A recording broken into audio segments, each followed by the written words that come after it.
দুনিয়াদারির যে দাম মনে হয় না বাজেটের মধ্যে ভালো কিছু পাবো। কেন রে, তোর কি হয়েছে? আরে ভাই বলিস না, এই ঊর্ধ্বগতির যুগে এসে বাজেট কিং স্মার্টফোন আশা করা একদম বেকার। বেকার মনে হয় ভুলে গেছিস যে তুই ওটিপি ক্রিয়েটরদের সাথে কথা বলছিস। মানে মানে এই দেখ, রিয়েলমি C53, এটা আমার কাজ কি বললি না বাজেটের মধ্যে ভালো কিছু। আমি যদি বলে স্মার্টফোনটি তোকে বাজেটের মধ্যে আশার আলো দেখাবে, কি বলেন ভাই? এই ঊর্ধ্বগতির যুগেও সে আশার আলো? আমি বিশ্বাস করি না। হবে কারণ এখানে বাজেটের মধ্যেই থাকছে 108 মেগাপিক্সেলের মেইন ক্যামেরা, দেন প্রিমিয়াম ডিজাইন। বা একটু এক্সপ্লেন কর পুরা সম্পূর্ণটা। তুই একটু আগেই বললি না বাজেটের মধ্যে ভালো কিছু, তাই আমি তোকে দেখাচ্ছি বাজেটের মধ্যে ভালো কিছু। কিন্তু তার আগে কি ভাই? और अगर तुम लोग नए हो तो सब्सक्राइब करो, वो जो लाल वाला बटन है उस पर फूट फेंक के मारो या फिर मोमबत्ती, मुझे नहीं पता, बस क्लिक हो जाना चाहिए। করে দিলাম এবং আপনারাও করে দিয়েন, মানে যারা এই চ্যানেলে নতুন রয়েছেন। হ্যাঁ, প্রথমেই শুরু করা যাক এই স্মার্টফোনের আনবক্সিং এর ব্যাপারে। আর আপনারা সবাই জানেন যে রিয়েলমির সি সিরিজের স্মার্টফোনগুলো প্রায় ইয়েলো কালার টাইপের আসে, আর ইয়েলো কালার হচ্ছে রিয়েলমির জাতির প্রতীক, মিন্স জাতির কালার। গজব বেইজ্জতি है। বক্সটি দেখতেই পাচ্ছেন তেমন কিছু আর, নিচে থাকছে রিয়েলমির ব্র্যান্ডিং এবং উপরে একটু নিচ বরাবর রিয়েলমি C53 এটা ব্র্যান্ডিং করেছে। বক্স কন্টেন্ট হিসেবে যা থাকছে আর কি, বক্স কন্টেন্ট নিয়ে বলে এখানে যা থাকছে আর কি, একটি user manual, SIM ejector tool, transparent TPU case, power adapter, then একটি type C data cable, that's it. ভাই বক্সে কি মোবাইল থাকবে না? ও আচ্ছা হ্যাঁ, প্রথমেই মোবাইলটি পেয়ে যাবেন। এবারে কথা বলা যাক এই স্মার্টফোনটির ডিজাইন এবং বিল কোয়ালিটি নিয়ে। স্ক্রিনে যে কালারটি দেখতে পাচ্ছেন ওটা হচ্ছে শ্যাম্পেন গোল্ড কালার। একটি আনাদার কালার অপশন থাকছে, ওটা মেবি ব্ল্যাক কালারের। তবে এখানে যে ক্যামেরা পার্টটা রয়েছে ওখানে কিন্তু গ্লসি ফিনিশ ইউজ করা হয়েছে, দেন এর নিচের পার্টে কিন্তু ম্যাট ফিনিশ ইউজ করা হয়েছে। এই কম্বিনেশনটা কিন্তু এই স্মার্টফোনটিকে একটা প্রিমিয়াম স্মার্টফোন করে তোলে। দাঁড়ান, ওয়েট, এটা তো মেবি আইফোন 14 সিরিজ। এটা রিয়েলমি C53 কই পেলেন? আরে না ভাই, এর ডিজাইনটা এরকম করা হয়েছে। ও আচ্ছা, এবং এর ব্যাকের কম্বিনেশনটার জন্য এই স্মার্টফোনটিকে একটা প্রিমিয়াম স্মার্টফোনের ফিল দিবে আপনাকে। আচ্ছা ভাই, এটা নিয়ে যদি আমি কভার লাগাই দূর থেকে কথা বলি তাহলে এই স্মার্টফোনটিকে তো কেউ ধরতে পারবে না, সবাই তো মনে করবে এটা আইফোন 14 সিরিজ। হ্যাঁ, তো রাইকিউ অনেক ভালো, সবাই মনে করবে এটা আইফোন 14 সিরিজ। এর ব্যাকে থাকছে এর dual camera setup with LED flash. এখানে কিন্তু তিনটা ক্যামেরা মডিউল দেখতে পাচ্ছেন, এখানে কিন্তু তিনটা না, এখানে প্রথম দুইটাই ক্যামেরা সেন্সর আর একটা হচ্ছে ফ্ল্যাশ লাইট। দেন বাটন নিয়ে বললে এখানে থাকছে 3.5mm হেডফোন জ্যাক।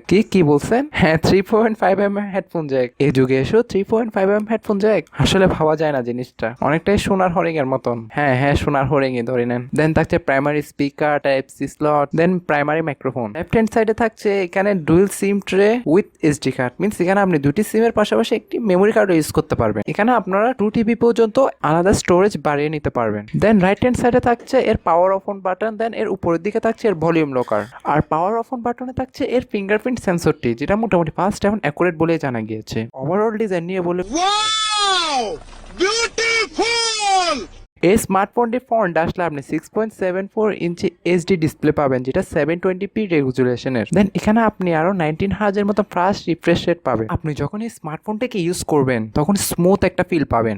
স্ক্রিনে চিন এবং বেজেলে দেখতে পাচ্ছেন, যেটা অনেকটাই মিনিমাম বলতে পারেন। আর ডিসপ্লের যে কালার অ্যাকুরেসিটা রয়েছে ওটাও কিন্তু খুবই ইমপ্রেসিভ এখানে পেয়ে যাবেন। দেন এখানে আপনি ওয়াইড ওয়ান L3 সাপোর্টও পেয়ে যাবেন, যার কারণে আপনি 540p কন্টেন্ট নেটফ্লিক্সে দেখতে পারবেন। দেন আপনি ইউটিউবে 1080p 60fps এর অপশনও পেয়ে যাবেন। দেন আরেকটি সারপ্রাইজিং বিষয় এখানে রয়েছে, আপনি ইউটিউবে এখানে 720p তে HDR কন্টেন্ট ওয়াচ করতে পারবেন। ও ব্রাইটনেস এর ব্যাপারে বললে, ডিসপ্লে ভিজিবিলিটি নিয়ে বললে, মিন্স এখানে থাকছে কিন্তু 550 নিটস এর পিক ব্রাইটনেস, যার কারণে আপনি ইনডোর ভিজিবিলিটি খুব ভালোই পাবেন, বাট আউটডোরে সরাসরি রোদের আলোতে গেলে একটু প্যারা খাইতে হবে। এই স্মার্টফোনটি ফ্রন্ট আসলে আপনি ডাইনামিক আইল্যান্ড পাবো। ডাইনামিক আইল্যান্ড এখানে একটা ড্রপ নচ ডিসপ্লে ইউজ করা হয়েছে, তবে ডাইনামিক আইল্যান্ডের ফিলও নিতে পারবেন। যখন এই স্মার্টফোনটিকে আপনি চার্জিং এ ঢুকাবেন তখন সেখানে ডাইনামিক আইল্যান্ডের মতন সে ফিউচারটা শো করবে, যেখানে চার্জিং ইন্ডিকেটর দেখাবে। মিন্স আপনি যখন এই স্মার্টফোনটি চার্জিং এ ঢুকাবেন তখন মিনি ক্যাপসুলটা পপ হয়ে যাবে। এবারে কথা বলা যাক এই স্মার্টফোনটি প্রসেসরের ব্যাপারে। এখানে আপনি ইউনিসকের T612 এর প্রসেসরটি পাবেন। এতে র্যাম টাইপ হিসেবে ব্যবহার করা হয়েছে LPDDR4X এবং স্টোরেজ টাইপ হিসেবে ব্যবহার করা হয়েছে eMMC 5.1 এবং এটি দুটি র্যাম ভ্যারিয়েন্টে অ্যাভেলেবেল থাকছে। 6GB RAM, 64GB internal storage এবং 4GB RAM, 128GB internal storage. ব্যাপারটা সত্যি একটু অ্যানোয়িং হলেও সত্যি, এটা আপনার স্টার্টিং ভ্যারিয়েন্ট হচ্ছে আপনার 4GB RAM, 128GB internal storage এবং হায়ার ভ্যারিয়েন্টে হচ্ছে 6GB RAM, 64GB internal storage. দেন আপনি স্ক্রিনে রিড এবং রাইটের স্পিডও দেখতে পাচ্ছেন। যেহেতু রয়েছে ভার্চুয়াল র্যামের একটি ট্রেন্ড, তাহলে এটা এবার কেন পিছিয়ে যেতে বলুন? কেন আপনি ভার্চুয়ালি 6GB পর্যন্ত র্যাম এক্সপেন্ড করতে পারবেন। তবে আমি মনে করি না এটা ডেইলি লাইফে তেমন কোনো কাজে আসে, মিন্স যারা গেমার রয়েছেন তারা বুঝে গেছে। এটির অন্তত স্কোর স্ক্রিনে দেখতে পাচ্ছেন প্লাস। আচ্ছা, আমি এতে পাবজি কত এফপিএস রেখে খেলতে পারবো? হ্যাঁ, এতে আপনি পাবজির মতন গেমটি স্মুথে আল্ট্রা অপশনটি পেয়ে যাবেন, মানে 40 এফপিএস এর আউটপুট পেয়ে যাবেন। আর কল অফ ডিউটি গেমটি, এই গেমটিও আপনি 40 এফপিএস এ রেখে খেলতে পারবেন। এটা যেহেতু গেমিং সেন্ট্রিক স্মার্টফোন না, রেকমেন্ড থাকবে হাই ইন্টেন্সি গেমগুলো এখানে না প্লে করার জন্য। আপনি নর্মাল গেমগুলো প্লে করতে পারেন যেগুলো লো গ্রাফিক্স গেম রয়েছে। ওভারঅল ডিসেন্ট গেমিং পেয়ে যাবেন। এবারে কথা বলা যাক এই স্মার্টফোনটি ক্যামেরার ব্যাপারে। এই স্মার্টফোনটি প্রাইমারিতে থাকছে 108 মেগাপিক্সেলের মেন ক্যামেরা সেন্সর, যেটা স্যামসাং এর একটি সেন্সর।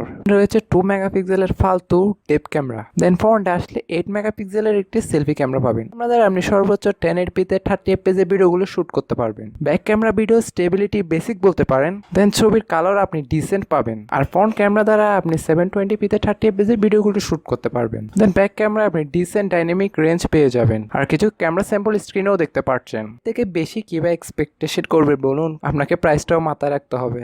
ওভারঅল বললে আপনারা যারা টুকটাক ফটোগ্রাফি করেন, ইমেজেস ক্যাপচার করেন, এটা তাদের জন্য মোটামুটি ভালো একটা অপশন হতে পারে। স্পিকারের কথা বললে এখানে সিঙ্গেল ফায়ারিং স্পিকার পেয়ে যাবেন। অনেক তো বকবকালি, এর ব্যাটারির সম্বন্ধে কিছু বলস নাই যে? ও আচ্ছা হ্যাঁ, এই স্মার্টফোনটিকে ব্যাকআপ করার জন্য থাকছে 5000 mAh ম্যাসিভ একটি ব্যাটারি, 18 ওয়াটের একটি ফাস্ট চার্জার। তাহলে এখানে 18 ওয়াটের, আমি তো ভেবেছিলাম 200-300 ওয়াটের থাকবে। বাজেট কত? এই তো 10 থেকে 15,000। দেন এই ব্যাটারিটি দ্বারা মিনস এই 5000 mAh ব্যাটারি দ্বারা আপনি একদিনের মতন ব্যাটারি ব্যাকআপ পেয়ে যাবেন। এই স্মার্টফোনটি আপনার out of the box Android 13 এর সাথে আসবে। কানেক্টিভিটি নিয়ে বললে এটা কিন্তু আপনার 4G স্মার্টফোন। 5G যুগে এসে 4G? হ্যাঁ বন্ধুরা, এই স্মার্টফোনটিতে আপনি ডিউয়াল 4G সাপোর্ট পেয়ে যাবেন। এখানে ব্লুটুথ ভার্সন 5.0 পেয়ে যাবেন। এখানে এজেন্সির সব সেন্সর গুলো থাকছে। ওভারঅল এই স্মার্টফোনটি নিয়ে বললে আপনারা যারা চাচ্ছেন বাজারের মধ্যে একটি স্মার্টফোন কিনবেন যেটা মোটামুটি ভালো camera, average processor, tin design এবং মাল্টিটাস্কিং করবেন টুকটাক, তাহলে এটা তাদের জন্য বেটার অপশন। তাহলে এটাও কি আমার জন্য বেটার অপশন? না, আমি মনে করি যে এটা তোর জন্য বেটার অপশন না, কারণ তুই মোবাইলের কলিজা আঁতরি সব বের করে ফেলো স্ট্রিপ। गजब बेइज्जती है। কথা বলতে কি স্মার্টফোনের প্রাইসিং এর ব্যাপারে। এই স্মার্টফোনের প্রাইসিং এর ব্যাপারে বলার আগে আপনারা যদি এই চ্যানেলে নতুন হয়ে থাকেন তাহলে চ্যানেলটি সাবস্ক্রাইব করে হয়ে যাবেন এই চ্যানেলের ফ্যামিলি মেম্বার এবং পাশে থাকা বেল আইকনটি অল করে দিবেন। আর ভিডিওটি ভালো লাগলে অবশ্যই একটি লাইক দিবেন এবং বন্ধুদের মাঝে শেয়ার করে দিবেন। এই স্মার্টফোনটি যে 4GB RAM 128GB internal storage রয়েছে, ওটার প্রাইস ইন্ডিয়াতে রাখা হয়েছে 8 থেকে 9,000 রুপির কাছাকাছি। এবং যে আপার ভেরিয়েন্টটি রয়েছে ওইটার প্রাইস রাখা হয়েছে 10 থেকে 12,000 রুপির কাছাকাছি। আর বাংলাদেশে আসলে স্মার্টফোনটি বেস ভ্যারিয়েন্টের প্রাইস রাখা হতে পারে 10 থেকে 15,000 টাকার কাছাকাছি। দাম একটু কম বেশি হতে পারে। তো গাইস, আজকে ভিডিও এ পর্যন্ত। আশা করি সবার ভালো লেগেছে। সো গাইস, সবাই ভালো থাকবেন, সুস্থ থাকবেন। Take care. আল্লাহ হাফেজ। আসসালামু আলাইকুম।